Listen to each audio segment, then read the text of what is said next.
Welcome back to the Deep Dive. Today we're really digging into the Q2 FY26 results for Cummins India Limited, or CIL. They're a major player, in India's power solutions market. Absolutely. And the headline, well, it's pretty straightforward. A record quarter. Highest ever revenue, highest ever profit. It looks fantastic on the surface, definitely explosive, but you know us, we can't just stop there. Never. Our job for you today is to figure out what exactly was behind this big surge. Is this like solid, repeatable growth?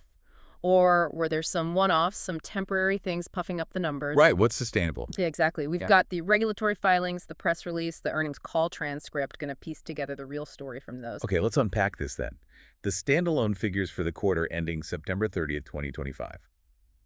They're big. Yeah, lay them out. Total sales, 3,122 crore. That's up 28% year over year. 28%, okay. Profit after tax, PP, jumped to 638 crore. That's a 42% increase over last year. Wow, okay, margin's looking good then.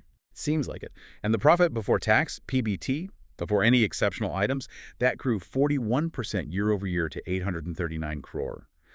Those percentages, they really suggest great margin control and fast growth happening together. They really do. And, listening to the earnings call, the management led by the MD, Shweta Arya, they sound pretty confident about the economy supporting this. So what is CIL's view on the domestic macro picture right now? Are they optimistic? Very much so, it seems. Their internal forecast, they're calling for the Indian economy to hit 6.8% GDP growth. 6.8. That's strong. Yeah, and they pointed to specific indicators backing that up, things like the IIP and the PMI. Okay, just quickly for anyone listening, what do those tell us? IIP, PMI. Right, good question. IIP is the Index of Industrial Production. PMI is the Purchasing Managers Index. Basically, they're like health checks on the manufacturing and industrial side of the economy. Factory output, new orders, that kind of thing. Exactly. And when they're strong, it usually means businesses are feeling pretty good domestically. Fits with their internal goal, too, for the full fiscal year 26. They want double-digit revenue growth over last year. It shows real conviction, I think. Okay, that's the sunny domestic picture. But they didn't ignore the global situation, did they? I remember the MD mentioning some external issues. No, they definitely acknowledged the headwinds. Specifically mentioned that India's export outlook is, well, complicated by geopolitical uncertainties, stuff that's hitting global trade flows, international demand generally.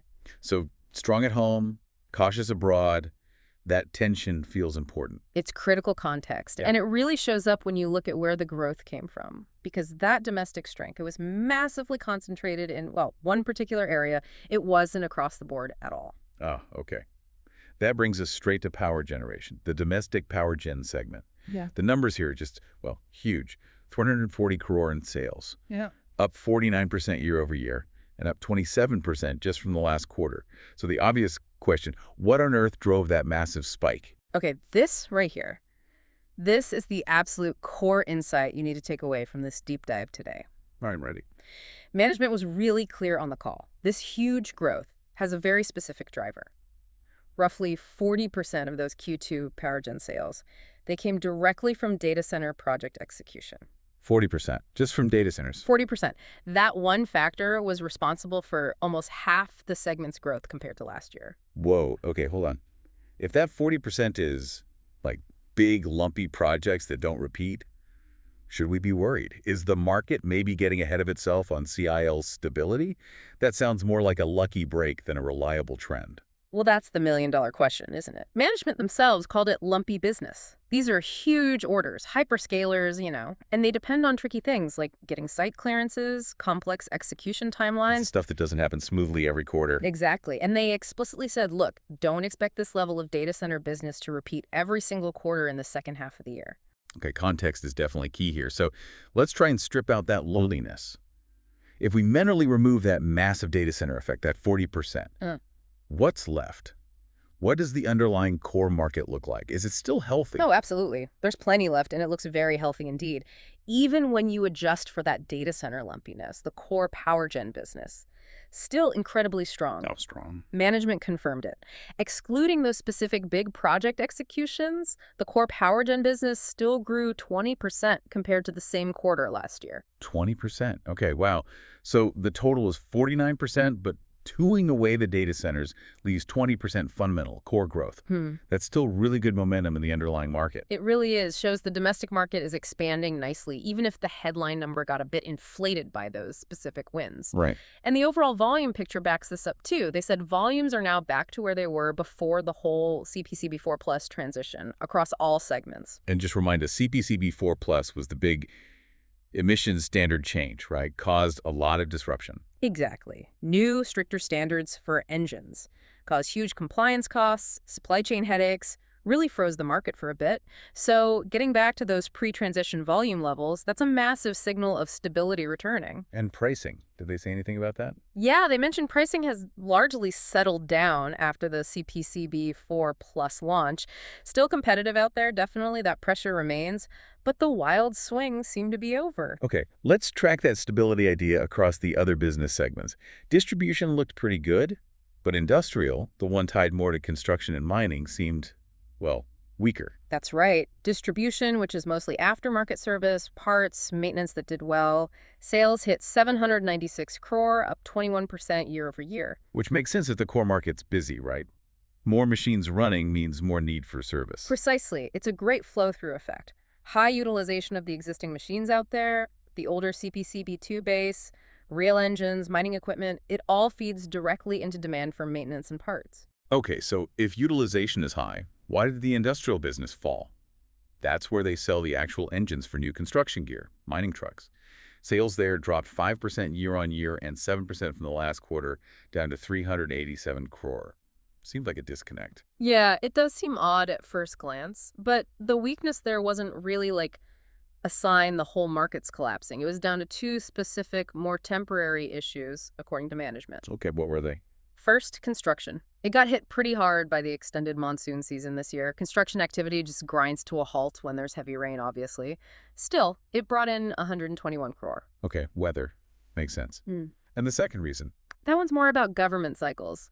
The mining segment, especially for the really big, high-capacity equipment CIL sells, saw a decline. Why? Because they just haven't seen enough new tenders coming out from Coal India. Waiting on government procurement. Exactly. Management actually said they've been waiting about 2 years for that activity to really pick up significantly. So yeah, the industrial segment is kind of vulnerable to things like weather and the timing of big government project releases. Makes sense. Okay, let's switch over to the international side.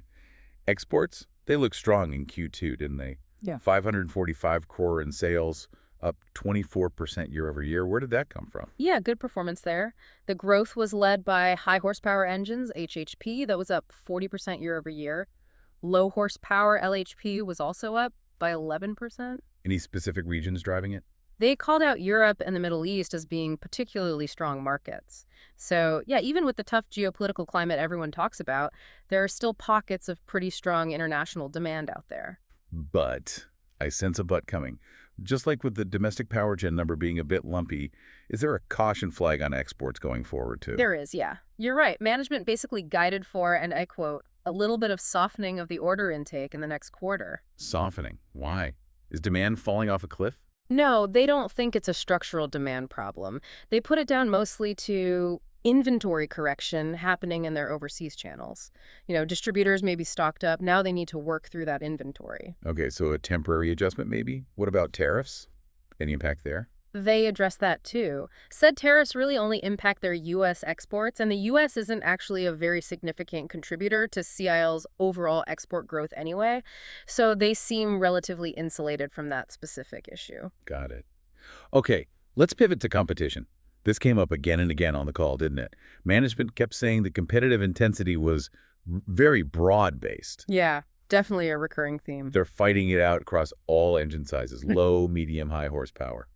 So with everyone seemingly playing hardball, what does that mean for CIL? Can they actually hold on to these record margins they just posted? It's a huge challenge. The competition is fierce, no doubt about it. Competitors are coming at them with different angles. Price is one, brand strength is another, and crucially, everyone now has their CPCB4 Plus compliant products out in the market.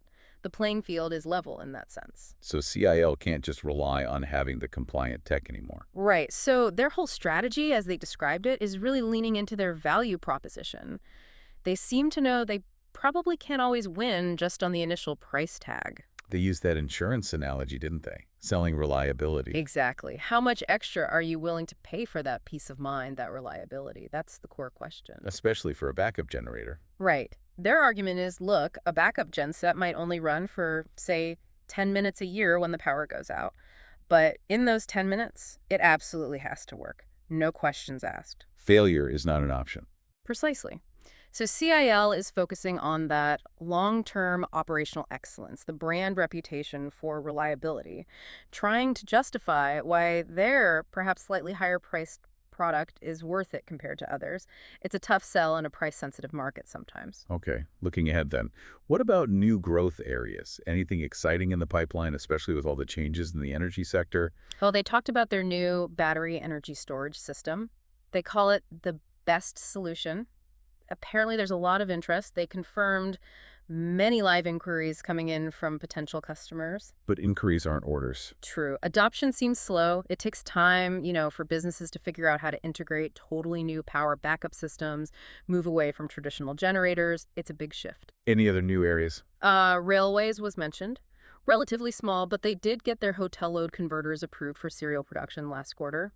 A sale should start soon, they said.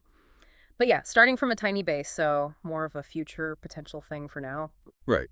Small steps. Yeah. Okay, before we wrap up, we should probably just quickly touch on the corporate mechanics side of things from the filings, Yeah, the necessary stuff. absolutely. Standard procedure, but yeah, important for completeness. The regulatory docs basically confirm the usual government steps, What did they say? just that the board met, unanimously approved the unaudited financials, both standalone and consolidated. That was on November 6th. Standard meeting timeframe. And they needed shareholder approval for something. Yeah, they kicked off the process to get member approval via postal ballot for some additional material-related party transactions. Again, pretty routine stuff often. And they appointed Miss Mehta and Mehta as the scrutinizer for the e-voting. All procedural boxes ticked. Got it. Good governance checks. Right. Okay, so let's try and summarize this whole deep dive then. CIL delivered a really stunning, record-breaking quarter on the surface. Definitely. Showed strong underlying core growth in power gen, around 20% year-on-year if you strip out the big projects, and solid momentum in their distribution business, too. But a huge chunk of that headline growth, that 40% of power gen sales, came from these lumpy, potentially non-repeating data center projects. Plus, they're facing really intense competition across the board and are expecting exports to soften a bit in the near term. That tension right there between the massive project-driven spike and the healthy but less spectacular sustained core business, that's really the biggest takeaway for you. So the question is sustainability. Exactly. Can CIL keep these amazing margins? Can they actually hit that double-digit growth target for the year? It really hinges on whether they can smooth out that data center lumpiness somehow. Which means Which means the fundamental question becomes, can India itself accelerate its data center build-out? Can it move from just announcing big hyperscaler projects to actually executing them consistently, quarter after quarter, like you see in the US or Europe? right, can India become a predictable hyperscaler market quickly enough? That's the key. Can India shift from these occasional huge project deliveries we saw this quarter to a steady year-round execution rhythm over the next, say, 1 or 2 years? Because that kind of accelerated market maturity is probably the only way CL can consistently sustain the kind of success they just reported. It's a big ask.